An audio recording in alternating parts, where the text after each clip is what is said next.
punya Sri Maharaja Rakai Kayuwangi I Batara I Salingsingan. Batara Salingsingan ini mungkin sekali adalah leluhur raja yang dimakamkan di sana. Leluhur, jadi bukan berhubungan dengan Kayuwangi. Kemudian Prasasti Rambyana dan Krapyak. Jadi ada temuan satu dari Rambyana dan satu dari Krapyak, tidak begitu jauh memang tempatnya. Tahunnya sama, isinya sama, itu tentang penetapan sawah untuk Dharma I Salingsingan. Kemudian Prasasti Sri Manggala II, itu temuan sekitar Candi Asu di daerah ya, saya mau bilang yang terakhir itu di daerah mana lereng Merapi sisi selatan, Dukun Sengi ya, itu menyatakan penetapan sima untuk Dharma I Salingsingan. Dari beberapa kajian, dari beberapa prasasti yang menjadi kajiannya Goris menyatakan bahwa Dharma I Salingsingan itu adalah Candi Asu itu sendiri. Sementara dari prasasti Mangruk itu dari masanya Balitung itu menyebutkan bahwa Salingsingan adalah sebuah wanwa, jadi sebuah desa. Kembali lagi pertanyaannya, Kikil Batu itu di daerah Sleman, Rambyana itu ada di Magelang, Sri Manggala itu juga ada di Magelang, Mamruk itu ditemukan, itu bentuknya lempeng, ditemukan di lereng timur Sindoro. Nah, pertanyaannya, Salingsingan itu di mana? Sementara dari beberapa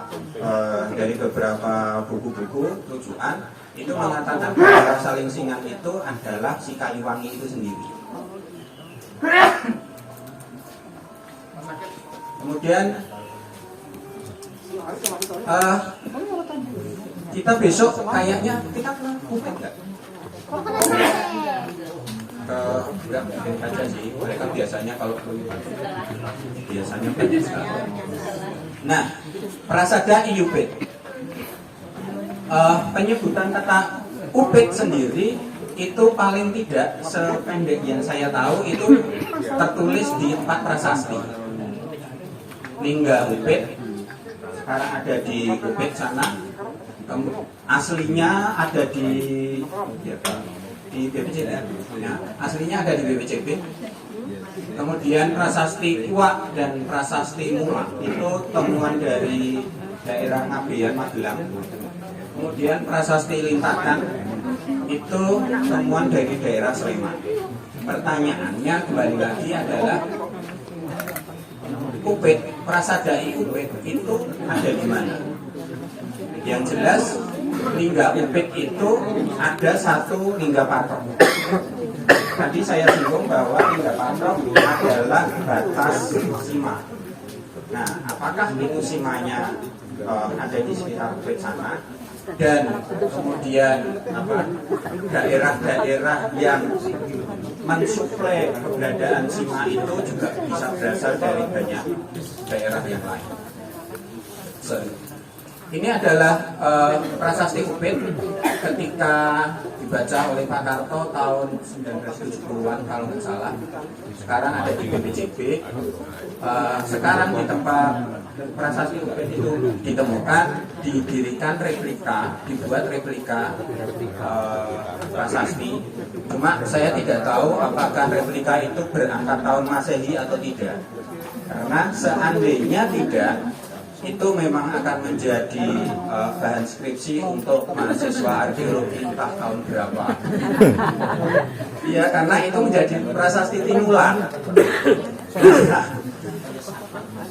Nah, itu menjadi ya penyesatan itu tadi. Sehingga saya cuma minta sih banyak teman-teman yang sudah bisa membaca, menulis aksara Jawa Kuna, kemudian mereka memahatkannya atau menuliskannya di lempeng-lempeng di media-media keras kayak batu, lempeng dan segalanya. Dari tahun-tahun saka saya hanya pesan monggo, cuma tolong ditambahin tahun Masehinya sehingga ya itu tadi tidak terjadi penyesatan pertama, dan juga tidak menjadi bahan skripsi untuk mahasiswa geologi tahun penangkapan. Kemudian saya akan cerita tentang prasasti Anggehan. Kita